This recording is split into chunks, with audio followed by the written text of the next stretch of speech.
Lord Trent Hawthorne was convinced that breakfast was one of God's greatest gifts to humanity.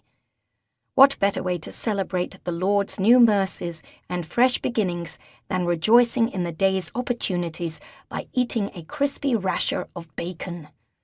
Even after his father had passed, the morning meal had been a source of consolation for Trent, a reminder that God still had a reason for him to be in this world.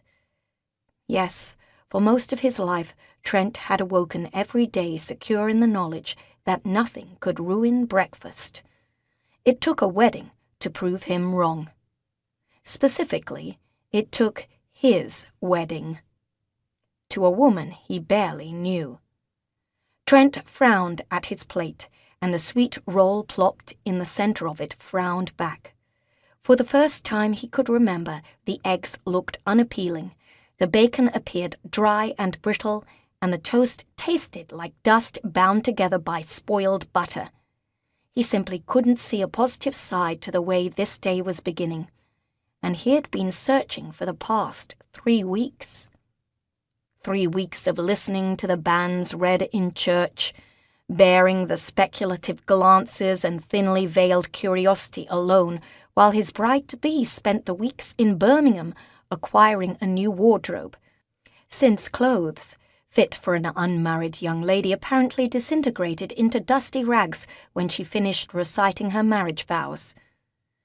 He didn't remember such a thing happening to his sister's clothing when they'd married last year, but Lady Crampton must have witnessed it at some point because she had been adamant that her daughter be outfitted in an entirely new wardrobe. Of course, she had also been adamant that they not wait any longer than the required 3 weeks between the reading of the banns and the actual wedding. So Trent wasn't inclined to think her the most logical of decision-makers. Not that he'd ever cared much for Lady Crampton, or her daughter, at least not the daughter he'd known about.